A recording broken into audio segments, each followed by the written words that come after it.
पे YouTube channel YRS class में एक बार फिर से आप सभी लोगों का बहुत बहुत स्वागत है।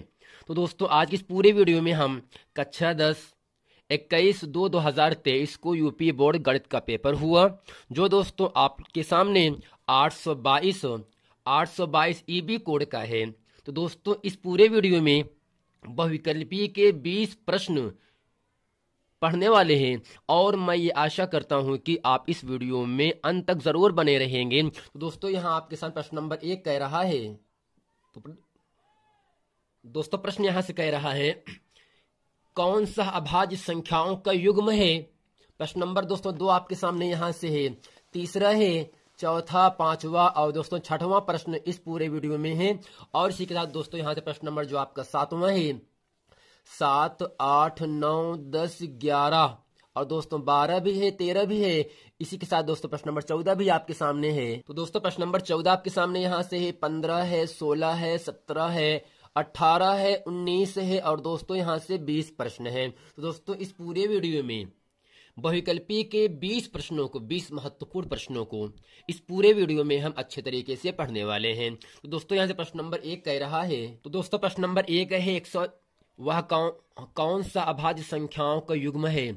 18, 25, 5, 15, 7, 21, 31, 93। तो दोस्तों हम आपको ये बताना चाहते हैं सह अभाज्य संख्या किसे कहते हैं, जिन दो संख्याओं का मासा एक होता है, जिन दो संख्याओं का मासा एक होता है वह दोस्तों जो आपका संख्या होगा सह अभाज्य संख्या होता है। दोस्तों यहां से 5 और 15 है दोस्तों 1 से कटेगा और दोस्तों 5 से कटेगा, अपने आप से भी कट जाता है। और दोस्तों यहां से जो आपका 7, 21 है 1 से कटेगा दोस्तों, 3 से कटेगा और इसके साथ दोस्तों 7 से भी कट जाएगा। लेकिन दोस्तों 31 और 93 ये दोस्तों 31 से कटेगा और 93 से भी कटेगा। लेकिन दोस्तों ये आपका जो 18, 25 है यह केवल दोस्तों दोनों संख्याएं केवल एक संख्या से कटता है, वह संख्या दोस्तों एक होगा। अगर दोस्तों दो संख्याएं हैं, अगर दोनों संख्याएं एक से कट रही हैं तब दोस्तों हम कह सकते हैं ये दोनों संख्याएं सह अभाज्य संख्याएं हैं। दोस्तों यहां से क्या होगा, 18, 25 या दोस्तों केवल एक से कटेगा ना। अगर दोस्तों 18 और 25 एक से कट रहा है दोस्तों ये 18, 25 क्या होगा, एक आपकी सह अभाज्य संख्या हो जाता है, जो कि दोस्तों ऑप्शन नंबर यहाँ से पहला सही हो जाएगा। अब दोस्तों यहाँ से प्रश्न नंबर दूसरा कह रहा है 144 की अभाज्य गुणनखंड में अभाज्य गुणनखंड की घातों का योग है। अब दोस्तों करते क्या है, 144 का हम अभाज्य गुणनखंड कर देते हैं। जब दोस्तों इसे काटते हैं तब दोस्तों ये 2 से कटता है 4 बार पे, 2 गुणे 2 गुणे 2 गुणे 2 और दोस्तों 3 से कटेगा आपका 3 बार पे। अब दोस्तों करते क्या है, यहाँ से 2 कितनी बार आया है, कहोगे सर 2 4 बार आया है। तो दोस्तों 2 की घात 4 गुणे में दोस्तों 3 2 बार आया है, तो होगा यहाँ से 3 की घात 2। दोस्तों हमसे पूछ क्या रहा है, अभाज्य गुणनखंड की घातों का योगफल। अब दोस्तों घात क्या है, 4 है, घात आपका 2 है, तो यहां से लिख देंगे घातों का योगफल, घातों का योगफल। और दोस्तों यहां से क्या होगा, घातों का योगफल दोस्तों क्या होगा आपका, 4 इसका है, 2 का, 2 आपका है 3 का, तो होगा यहां से 4 + 2 और दोस्तों मिल जाता है 6। जबकि दोस्तों जो 6 होगा आपका इन चारों ऑप्शन में ऑप्शन नंबर यहां से आपका दूसरा सही है। अब दोस्तों प्रश्न नंबर यहां से तीसरा आपके सामने कह रहा है, यम के किस मान के लिए समीकरण x - 2y = 3 तथा 3x + my = 1 का एक अद्वितीय हल होगा। अब दोस्तों यहां से लिखेंगे दिया है समीकरण, दोस्तों दिया क्या है, x - 2y माइनस दोस्तों 3 = 0 होगा, माइनस प्लस 3 का पक्षांतर दोस्तों -3 और +1 का पक्षांतर -1 हो जाएगा। दोस्तों दूसरा यहां से क्या होगा, यहां से आपको मिलेगा यहाँ से 3x + my बराबर दोस्तों -1 = 0 हो गया। अब दोस्तों लिखते क्या है, a1 का मान दोस्तों कितना है, a1 = 1 है, b1 बराबर दोस्तों -2 है, c1 बराबर -3 हो गया और दोस्तों a2 का मान 3, b2 का मान m, c2 का मान -1, तो होगा यहाँ से a2 = 3, b2 बराबर यहाँ से m होगा और दोस्तों c2 का मान -1 होगा। अब दोस्तों एक अद्वितीय हल है, एक अद्वितीय हल है। दोस्तों अद्वितीय हल कब होता है? जब रेखाएं प्रतिच्छेद करती हैं, अर्थात दोस्तों जो आपका प्रतिबंध होता है। लेकिन चूंकि समीकरण का एक अद्वितीय हल है दोस्तों, प्रतिबंध क्या होता है? A1/A2 does not is equal to B1/B2। अब दोस्तों करते क्या, यहाँ से A1 A2 B1 B2 C1 और यहाँ से मान रखेंगे तो होगा क्या, A1 का मान 1/3 होगा और दोस्तों बराबर नहीं है किसके? -2/m के बराबर है, -2/m के बराबर है। अब दोस्तों तिरछा गुणा कर देते हैं, यहाँ से यम इकन्नम यम होगा और दोस्तों does not is equal to दोस्तों -3 दूनी 6, जैसा कि दोस्तों यम does not is equal to -6। इन चारों ऑप्शन में ऑप्शन नंबर यहाँ से आपका तीसरा सही है। अब दोस्तों प्रश्न नंबर यहाँ से 4 कह रहा है, तो दोस्तों 2x + 3y = 18 और x - 2y = 2 का एक हल है। दोस्तों यहाँ से करते क्या है, 2x + 3y = दोस्तों 18 है और यहाँ से लिखते हैं x - 2y = दोस्तों 2 दिया है। हम यहाँ से दोस्तों करते क्या है, x का मान निकालेंगे तो होगा दोस्तों यहाँ से x = -2y है, इसका पक्षांतर होगा +2y और दोस्तों 2y + दोस्तों 2 हो गया। हम मानते हैं क्या है, समीकरण नंबर ये आपका पहला है, ये आपका दूसरा है। अब दोस्तों समीकरण नंबर 2 का मान अर्थात x का मान समीकरण नंबर 1 में रखने पर दोस्तों यहाँ पे होगा, इसलिए 2x + 3y = दोस्तों 18 होगा। तो जहां पर x है वहां पे रखेंगे 2y + 2, तो होगा यहाँ से 2 × 2y + 2 और दोस्तों +3y पहले से है बराबर दोस्तों 18 होगा। 2 दूनी 4y दोस्तों होगा, 2 दूनी 4 + 3y = दोस्तों 18 है, तो 4 3 7y = दोस्तों यहाँ पे होगा 18 है, +4 का पक्षांतर -4 होगा और दोस्तों 18 में 4 घटाएंगे आपको मिलेगा 14 और दोस्तों 7 के पहाड़े में 14 2 बार पे आता है, तो दोस्तों y = यहाँ से 2 मिल गया ना, y = 2 हो गया और दोस्तों हमें x का भी मान ज्ञात करना है। अब दोस्तों y = 2 का मान 2 में रखने पर दोस्तों 2 आपके सामने यहाँ से है, x = 2y + 2, x = 2 गुणे y का मान दोस्तों 2 है +2, तब दोस्तों यहाँ से होगा क्या, 2 दूनी 4 4 2 6 अर्थात दोस्तों x = 6 y = 2।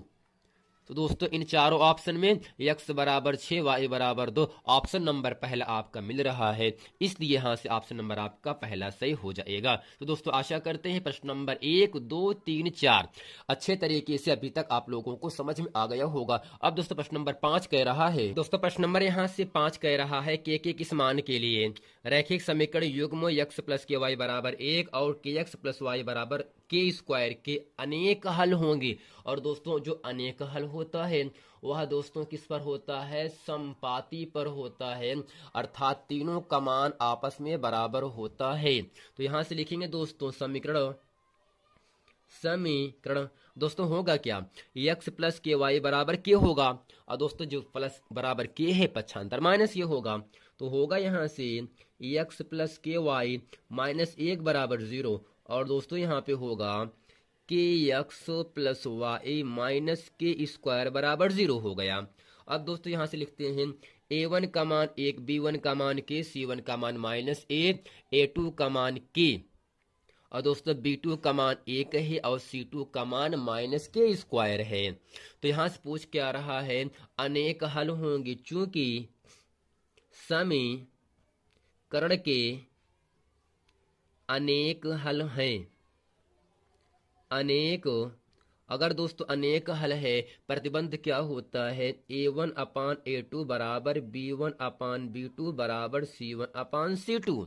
अब दोस्तों करते क्या है, यहाँ से हम a1 का मान दोस्तों 1 है और a2 का मान k है, तो होगा 1/k बराबर b1 का मान दोस्तों k है, b2 का मान 1 है, तो होगा यहाँ से 1/k दोस्तों 1 हो जाएगा। अब दोस्तों तिरछा गुणा कर दीजिए या हम तीसरा भी मान लिख सकते हैं, c1 का मान -1 और c2 का मान दोस्तों -k² है। अब दोस्तों करते क्या है, यहाँ से पहला मान दूसरे के बराबर कर देते हैं, तो होगा दोस्तों तिरछा गुणा कर देंगे k × k, के स्क्वायर बराबर 1 होगा। और दोस्तों यहाँ से अगर घात 2 हटता है तब दोस्तों 2 निशान लगता है और संख्या रूट में आ जाता है। तब दोस्तों यहाँ से के बराबर क्या होगा, प्लस माइनस, और दोस्तों प्लस 1 का वर्गमूल दोस्तों 1 होता है। जैसा कि दोस्तों प्लस माइनस 1 इन चारों ऑप्शन में ऑप्शन नंबर यहाँ से आपका दूसरा सही है। अब दोस्तों प्रश्न नंबर यहाँ 6 कह रहा है 1/x² - 2 बराबर 1/7, तो x का मान क्या होगा। अब दोस्तों यहाँ से करते क्या है, दिया क्या है दोस्तों 1/x² - 2 बराबर दिया 1/7। दोस्तों तिरछा गुणा कर दीजिए, होगा यहाँ से x² - 2 बराबर दोस्तों 7 होगा। तो x² बराबर -2 का दोस्तों पक्षांतर होगा यहाँ से, तो आपका +2 हो जाएगा ना। तो x² बराबर 7 2 9, और दोस्तों यहाँ से x घात 2 हटेगा, 2 निशान लगेगा, संख्या आपका वर्गमूल में आ जाएगा। x बराबर दोस्तों प्लस माइनस, और दोस्तों 9 का वर्गमूल 3 होता है। दोस्तों x बराबर +-3 इन चारों ऑप्शन में ऑप्शन नंबर यहाँ से आपका तीसरा सही है। अब दोस्तों प्रश्न नंबर यहाँ 7वां आपके सामने कह रहा है, दोस्तों हमको दिया क्या है, वृत्त का व्यास दोस्तों यहाँ से दिया क्या है, इस व्यास को दोस्तों केंद्र ओ दिया है, ओ का मान दिया है 2, -3, और दोस्तों यहाँ से बी का दिया है, बी का मान दिया है 1, 4, और दोस्तों ए का मान पूछ रहा है। इसे मानेंगे x, y, अर्थात दोस्तों जो बिंदु ओ है वह ए बी का मध्य बिंदु है। तो यहां से लिखेंगे इसलिए मध्य बिंदु का निर्देशांक, और दोस्तों यहां से क्या होगा, ओ बराबर फार्मूला दोस्तों होगा x1 + x2/2 y1 + y2/2। जैसा कि दोस्तों इसमें x1 का मान x है, y1 का मान y है, x2 का मान 1 है, y2 का मान 4 है। और दोस्तों यहाँ से ओ का मान कितना दिया है, 2, -3, तो होगा 2, -3 बराबर दोस्तों क्या होगा, x1 का मान x प्लस दोस्तों 1/2 होगा, y1 का मान y, y2 का मान 4, तो होगा यहाँ से y + 4 दोस्तों 2 हो गया। अब करते क्या है, भुज का मान भुज के बराबर, कोटि का मान कोटि के बराबर। दोस्तों 2 बराबर होगा x + 1/2 के बराबर, -3 बराबर होगा y + 4 आपका 2 के बराबर होगा। यानी दोस्तों भुज आपका 2 है, भुज आपका x वाला पूरा फॉर्म है, कोटि दोस्तों -3 है, कोटि आपका y वाला फॉर्म होता है। तो x और y का मान निकालने के लिए भुज का मान भुज के बराबर और कोटि का मान कोटि के बराबर किया जाता है। तो दोस्तों यहाँ से होगा /1 मानेंगे, तिरछा गुणा कर देंगे, तो x + 1 करने में x + 1 बराबर 2 दूनी 4, और दोस्तों +1 का पक्षांतर -1 होगा, और दोस्तों 4 में घटेगा आपको मिलेगा 3। दोस्तों x बराबर 3 निकल गया, और दोस्तों यहाँ से ये तिरछा गुणा कर दो, y + 4 करने में y + 4 होगा, और दोस्तों -3 दूनी 6, और दोस्तों y बराबर +4 है, पक्षांतर होगा दोस्तों -4, -6 -4 दोस्तों -10 हो जाएगा। दोस्तों यहाँ से निर्देशांक क्या है, इसलिए निर्देशांक है x, y, और दोस्तों यहाँ से x का मान 3, y का मान -10। दोस्तों 3, -10 आपको दिख रहा होगा इन चारों ऑप्शन में। ऑप्शन नंबर यहाँ से आपका चौथा अर्थात डी सही है। दोस्तों आशा करते प्रश्न नंबर 7 तक अच्छे तरीके से आप लोगों को समझ में आ गया होगा। अब दोस्तों हम चलते हैं प्रश्न नंबर 8 पढ़ते हैं। दोस्तों प्रश्न नंबर यहाँ से 8वां आपके सामने कह रहा है 3x² - 12x + k = 0 के मूल बराबर हो तो k का मान क्या होगा। दोस्तों इस पर समीकरण में दोस्तों a का मान कितना है, a बराबर 3 है, b बराबर दोस्तों -12 है, और c का मान k है। अगर दोस्तों मूल बराबर होता है तब दोस्तों d का मान 0 के बराबर होता है, और दोस्तों d क्या होता है, आपका वियुक्तकर होता है, जिसका सूत्र होता है b² - 4ac बराबर 0। और दोस्तों b का मान -12, तो -12 का होल स्क्वायर -4 गुणे a का मान 3 है, और दोस्तों c का मान k है बराबर दोस्तों 0 हो जाएगा। 12 का वर्ग 144 होता है, -4 × 12 के बराबर दोस्तों 0 हो गया, और दोस्तों 144 ऐसे लिखा, -12 का पक्षांतर +12 के हो गया ना, तो 12 के बराबर 144, और दोस्तों 12 के पहाड़े में 144 12 बार पे कट जाता है दोस्तों। के बराबर 12, जैसा कि दोस्तों के बराबर 12, इन चारों ऑप्शन में ऑप्शन नंबर आपका पहला सही हो जाएगा। अब दोस्तों प्रश्न नंबर 10 कह रहा है आपके सामने यहाँ से, यदि दो समरूप त्रिभुजों की भुजाएं 3:5 के अनुपात में है तो इनके क्षेत्रफलों का अनुपात क्या होगा। अब दोस्तों लिखेंगे, इसलिए त्रिभुज के क्षेत्रफलों का अनुपात बराबर दोस्तों क्या होता है, भुजाओं के वर्गों का अनुपात होता है। तो यहां से लिखेंगे भुजाओं के वर्गों का अनुपात। दोस्तों ये आपका सूत्र, इसको अच्छे तरीके से आपको याद कर लेना है। अब दोस्तों भुजा क्या दिया है, भुजा दिया 3:5 दिया है, तो 3:5 दोस्तों 5 होगा। दोस्तों है क्या, वर्ग है, तो दोस्तों इसका वर्ग कर दीजिएगा ना, तो ये होगा आपका वर्ग। तब दोस्तों 3 का वर्ग 9 होता है और 5 का वर्ग 25 होता है। दोस्तों अगर भुजा दिया होगा, अनुपात कहेगा तो उसका क्षेत्रफल कहेगा तो वर्ग कर देना। अगर दोस्तों क्षेत्रफल दिया है, भुजा ज्ञात करना पूछेगा तो आपको उसका वर्गमूल निकाल लेना है। भुजा दिया है, क्षेत्रफल कहेगा तो इसका मैंने वर्ग कर दिया, तो 9:25 प्राप्त हुआ। जैसा कि दोस्तों इन चारों ऑप्शन में ऑप्शन नंबर यहाँ से आपका पहला सही है। अब दोस्तों प्रश्न नंबर यहाँ से 11 आपके सामने कह रहा है। दोस्तों यहाँ से 10 होने के बाद हम पढ़ते प्रश्न नंबर 11। और दोस्तों 11 में क्या कह रहा है, इसमें दोस्तों प्रश्न नंबर 9 को मैंने दोस्तों यहाँ पर छोड़ दिया था। तो इसमें कह रहा है दो आकृतियां जिनकी आधार समान है परंतु आमाप आवश्यक रूप से समान न हो कहलाती है समान आकृतियां, समरूप आकृतियां, सम्मित आकृतियां, सर्वांग सम आकृतियां। अगर दोस्तों दो आकृतियां जिनके आधार अगर समान रहेगा परंतु आवश्यक रूप से आमाप समान न हो तो उसे दोस्तों कहा जाता है समरूप आकृतियां, जो कि दोस्तों ऑप्शन नंबर यहां से आपका बी सही रहेगा। अब तो समरूप का मतलब ये होता है जिनके दोस्तों आधार समान है। जैसे मान लो यहाँ पर ए दोस्तों एक त्रिभुज हो गया, एक हम बड़ा त्रिभुज बना दिए यहाँ से। अब दोस्तों यहाँ से अगर नाम रखना चाहूं ए बी सी, ये दोस्तों पी होगा, क्यों होगा, आर हो जाएगा। लेकिन दोस्तों यहाँ पर केवल दो आकृति दोनों सेम है ना दोस्तों, यहाँ से अगर दोनों आकृतियां सेम, लेकिन दोस्तों सेम आकृति होना चाहिए, ऐसा नहीं कि एक त्रिभुज हो जाए दूसरा आपका वृत्त हो जाए। त्रिभुज त्रिभुज समरूप होता है, वर्ग वर्ग समरूप होता है, वृत्त वृत्त समरूप होता है, आयत आयत समरूप होता है। या दोस्तों जब दो आकृतियां सेम होती हैं लेकिन उनका जो नाप रहे अगर दोस्तों वह छोटा बड़ा है तब दोस्तों उसे कहते हैं समरूप आकृतियां। अब दोस्तों यहां से प्रश्न नंबर आपका 11 आपके सामने यहां से कह रहा है। दोस्तों 11 में करना क्या है, त्रिभुज की भुजाएं 3, 4, 5 सेंटीमीटर की हो तो त्रिभुज होगा कैसा। दोस्तों अब करते क्या है, एक हम दोस्तों त्रिभुज बना लेते हैं छोटा सा। अब दोस्तों इसमें दिया क्या है, इसका नाम रखेंगे ए बी सी। दोस्तों ए बी का मान 3 मान लेंगे, बी सी का मान 4 और दोस्तों सी ए का मान 5 मानेंगे। अब दोस्तों करते क्या है, दोस्तों क्या यहाँ से करते क्या है, अगर त्रिभुज की भुजा दे दिया गया है तो हमसे अगर समकोण त्रिभुज कहेगा या न्यून कोण अधिक कोण संभव नहीं है, दोस्तों हम करते क्या है, जो 3 भुजा दिया है पहले उसको हमें वर्ग करना पड़ता है। तो होगा यहाँ से ए बी का होल स्क्वायर, और दोस्तों ए बी का मतलब कितना है 3, दोस्तों 3 का वर्ग कितना होता है 9, और दोस्तों BC का वर्ग करेंगे यहाँ से, BC का वर्ग बराबर दोस्तों होगा 4, और दोस्तों 4 का वर्ग कितना होता है, 4 का वर्ग दोस्तों 16 होगा, और दोस्तों फिर CA का वर्ग करेंगे ना, और दोस्तों CA का वर्ग कितना होगा 5, और दोस्तों 5 का वर्ग कितना होता है 25। अगर दोस्तों इन तीनों भुजा का वर्ग करने के बाद अगर किन्हीं दो भुजाओं के वर्गों का योगफल तीसरे भुजा के अगर बराबर हो जाएगा तब दोस्तों समकोण त्रिभुज होता है।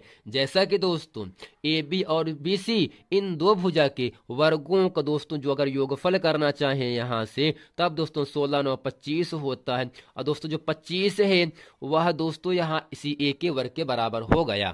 तो दोस्तों कहने का मतलब क्या होगा, इसमें जो आपका त्रिभुज बनेगा वह दोस्तों आपका एक समकोण त्रिभुज बने, क्योंकि दोस्तों इसमें दो भुजा के वर्गों का योगफल तीसरे भुजा के वर्गों के योगफल के बराबर हो जाता है। अर्थात दोस्तों यहाँ से CA का वर्ग बराबर AB का वर्ग प्लस BC का वर्ग, यही दोस्तों प्रमेय क्या होगा, पाइथागोरस प्रमेय होता है। इन्होंने अपना जो त्रिभुज के बारे में बताया था, समकोण त्रिभुज के बारे में ही बताया था। यदि किन्हीं दो भुजाओं के वर्गों का योगफल तीसरे भुजा के वर्ग के बराबर है, तब दोस्तों से कहते क्या है, पाइथागोरस प्रमेय वहां पर लागू हो जाता है। तो दोस्तों आशा करते हैं इसमें दो भुजा के वर्गों का योगफल तीसरे भुजा के वर्ग के बराबर हो जा रहा है। इसलिए दोस्तों जो त्रिभुज प्राप्त होता है वह इन चारों ऑप्शन में ऑप्शन नंबर यहां से आपका दोस्तों पहला प्राप्त हो जाता है। अब दोस्तों प्रश्न नंबर 12 आपके सामने कह रहा है, यहां से दो समरूप त्रिभुज के परिमाप 10 सेंटीमीटर और 15 सेंटीमीटर है, तो इनके क्षेत्रफलों का अनुपात ज्ञात कीजिए। अब दोस्तों यहां पर लिखते क्या है, समरूप त्रिभुजों का परिमाप, समरूप त्रिभुजों की परिमाप दोस्तों कितना दिया है, दोस्तों परिमाप यहां से दे दिया है 10 और दोस्तों 15 दिया है। तब दोस्तों यहां से लिखते हैं समरूप त्रिभुजों के परिमाप कितना दोस्तों, तब इसका हम अनुपात निकालेंगे। पहले 10 बटे दोस्तों 15 हो जाएगा, 5 दूनी 10 और दोस्तों 5 तिहाई 15। तो समरूप त्रिभुजों के अनुपात, ठीक। अब दोस्तों अनुपात कितना हो गया, 2:3। तो पूछ क्या रहा है, क्षेत्रफल पूछ रहा है, इसलिए समरूप त्रिभुज का क्षेत्रफल बराबर दोस्तों क्या होता है, दोस्तों यहां से होता है भुजाओं के वर्गों का अनुपात। अगर दोस्तों परिमाप दी है, पहले आपको भुजा निकाल लेना है, तो जो भुजा रहेगा उसी का दोस्तों हमें वर्ग कर देना है। तो यहाँ पर 2 है 3 है, अनुपात करा है, 2:3 लगा देंगे, इसका दोस्तों वर्ग कर देंगे, तो होगा दोस्तों 2 का वर्ग 4 और 3 का वर्ग 9। जैसा कि दोस्तों 4:9, इन चारों ऑप्शन में ऑप्शन नंबर आपका बी सही है। अब दोस्तों चलते हैं प्रश्न नंबर 13 पढ़ते हैं। और दोस्तों प्रश्न नंबर 13 आपके सामने कह रहा है, दोस्तों प्रश्न नंबर 13 है tan थीटा बराबर 8/15, तो कोसेक थीटा का मान क्या होगा। तो यहां से लिखते हैं, इसलिए tan थीटा बराबर 8/15। और दोस्तों tan का सूत्र क्या होता है, लंब बटे आधार होता है। और दोस्तों एक हम छोटा सा त्रिभुज बना देते हैं यहां से दोस्तों, इसमें यहाँ पे थीटा है, ए ये है, बी आपका ये मान सकते हैं। लंब दिया है 8, आधार दिया है दोस्तों 15। अगर दोस्तों कण ए बी का मान निकालेंगे तब दोस्तों होता क्या है, तो हम यहाँ से लिखेंगे ए बी का होल स्क्वायर बराबर, तब दोस्तों लंब का स्क्वायर कर देते हैं और आधार का स्क्वायर करने के बाद दोनों को जोड़ देंगे, तो होगा यहाँ से 8 का वर्ग 64, 15 का वर्ग दोस्तों 225 होता है। और दोस्तों दोनों को जोड़ेंगे आपको मिलेगा 289। और दोस्तों यहां से ए बी बराबर वर्ग हटेगा तो इसका हम वर्गमूल निकालेंगे, और 289 17 का वर्ग होता है। इसलिए दोस्तों कण कितना यहां से आ गया, 17 प्राप्त हो गया ना। अब दोस्तों यहां से हमें कोसेक थीटा का मान निकालना है, इसलिए कोसेक थीटा बराबर दोस्तों सूत्र क्या होता है, कण बटे लंब होता है। क्या दोस्तों, कण बटे लंब होता है। और दोस्तों कण कितना है 17, लंब कितना है दोस्तों 8, दोस्तों 17/8 दोस्तों आपको दिख रहा होगा इन चारों ऑप्शन में ऑप्शन नंबर आपका पहला सही है। अब दोस्तों प्रश्न नंबर यहां से 14 आपके सामने कह रहा है 2 cos 3 थीटा बराबर 1, तो थीटा का मान क्या होगा। अब दोस्तों करते क्या है, cos 3 थीटा बराबर दोस्तों 2 गुणे में है, cos के साथ आपको मिलेगा भाग में, 1/2 हो गया। और दोस्तों cos 3 थीटा बराबर होगा 1/2 दोस्तों cos 30 cos 60 का मान होता है। किसका दोस्तों, cos 60 का मान होता है। और दोस्तों cos से cos कट जाता है, तो कोण बचे कितना 3 थीटा बराबर 60। और दोस्तों 3 के पहाड़े में 60 20 बार पे आ गया, तो दोस्तों थीटा बराबर 20 अंश। और दोस्तों 20 इन चारों ऑप्शन में ऑप्शन नंबर आपका सी सही है। अब प्रश्न नंबर यहाँ से 15 आपके सामने कह रहा है, दो वृत्त की परिधियों में से 3:2 का अनुपात है, तो इनके क्षेत्रफलों का अनुपात क्या होगा। दोस्तों यहां से दिया क्या है, दोस्तों दिया है परिधियों का अनुपात। अगर दोस्तों परिधि होगा, दो वृत्त होगा, दो परिधि रहते हैं, और दोस्तों दोनों की अलग अलग त्रिज्याएं होती हैं। तो जो आपके पहले वृत्त होगा उसका त्रिज्या R1, जो आपका दूसरा वृत्त होगा उसकी त्रिज्या हम R2 मानेंगे। तो यहाँ दोस्तों होगा क्या, परिधि परिधियों का दोस्तों अनुपात कितना दिया है, यानी 2πr1 बटे 2πr2 बराबर दोस्तों दिया है 3:2 का मतलब 3/2। अब दोस्तों यहां से करते क्या है, 2π से 2π कट गया ना, तो बचा यहां से क्या R1/R2 बराबर 3:2 मिला। अब दोस्तों यहाँ से क्षेत्रफल का अनुपात पूछ रहा है, तो होगा दोस्तों क्या, तो यहाँ पे होगा R1/R2 बराबर दोस्तों होगा 3/2 का होल स्क्वायर, और दोस्तों 3 का वर्ग 9, दो अनुपात लगा देंगे दोस्तों, और 2 का वर्ग 4 होता है। जैसा कि दोस्तों 9:4, इन चारों ऑप्शन में ऑप्शन नंबर आपके यहाँ से डी सही हो जाएगा। अब दोस्तों प्रश्न नंबर 18 कह रहा है यहाँ से 1 से 9 तक की प्राकृतिक संख्याओं का समांतर माध्य होगा। अब दोस्तों 1 से 9 तक की प्राकृतिक संख्या दोस्तों क्या होता है, 1, 2, 3, 4, 5, 6, 7, 8, 9। अब दो समांतर माध्य पूछ रहा है ना दोस्तों, सूत्र क्या होता है, समांतर माध्य बराबर दोस्तों सूत्र क्या होता है, सभी पदों का योगफल बटे पदों की संख्या। अब दोस्तों यहाँ पर जितने पद हैं सबको जोड़ दो, 1 + 2 + 3 + 4 + 5 + 6 + 7 + दोस्तों 8 + आपका 9, और दोस्तों बटे में क्या होगा, 1, 2, 3, 4, 5, 6, 7, 8, 9, दोस्तों 9 से भाग कर देंगे। दोस्तों होगा क्या यहाँ से, 9, 8, 17, 17 दोस्तों 7, 24, 24, 36, 30, 5, 35, 35, 4, 39, 39, 3, 42, 42, 2, 44, 1, 45, यानी 45 बड़े दोस्तों 9 मिला, और दोस्तों 9 पहाड़ी में 45 आपका 5 आ जाता है ना। दोस्तों समांतर माध्य क्या होगा यहाँ से आपका 5 मिला। जैसा कि दोस्तों इन चारों ऑप्शन में 5 जो होगा वह आपका ऑप्शन नंबर यहाँ से पहला सही होगा। और दोस्तों आशा करते हैं प्रश्न नंबर 1 से लेकर प्रश्न नंबर 18 तक अच्छे तरीके से आप लोगों को समझ में आ गया होगा। अब दोस्तों पढ़ते हैं यहाँ से प्रश्न नंबर 19 और प्रश्न नंबर 20। ये दोस्तों केवल 2 ही प्रश्न बाकी हैं बहुविकल्पी के, और फिर इसके बाद हम पढ़ते हैं जो आपके 4 नंबर के महत्वपूर्ण प्रश्न हैं। तो दोस्तों इसके पास जो भी हम वीडियो बनाएंगे वे सब दोस्तों 4 नंबर के महत्वपूर्ण प्रश्न होंगे, 2 नंबर के होंगे और 6 नंबर के महत्वपूर्ण प्रश्न होंगे। अब दोस्तों यहाँ से आपके सामने दोस्तों प्रश्न नंबर 19 कह रहा है, यदि किसी बारंबारता बंटन की माध्यिका 16 है और माध्य 15 हो तो बहुलक क्या होगा। अब दोस्तों यहाँ से लिखते क्या है, दिया क्या है फ्रेंड, दोस्तों बहुत अच्छी सवाल है, दिया गया है माध्यिका, और दोस्तों माध्यिका बराबर कितना दिया है, यहाँ से है 16 दिया है, और समांतर माध्य का मान दोस्तों यहाँ से 15 दिया है ना। तो हमसे दोस्तों पूछ रहा है बहुलक, दोस्तों सूत्र क्या होता है, ऐसे लिखेंगे सूत्र, और दोस्तों सूत्र होता है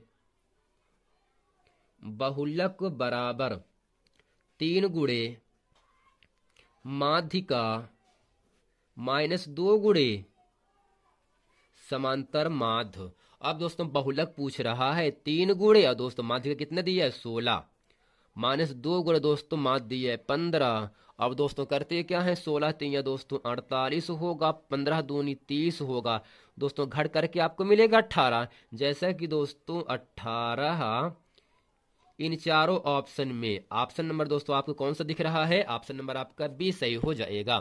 अब दोस्तों प्रश्न नंबर 20 कह रहा है जो कि इस पूरे वीडियो का अंतिम प्रश्न होगा। अब दोस्तों 20 में आपसे इतना ही कह रहा है, यहाँ से प्रथम 10 प्राकृतिक संख्याओं की माध्यिका होगी। अब दोस्तों यहाँ से लिखते हैं, दिया है प्रथम 10 प्राकृतिक संख्याएं,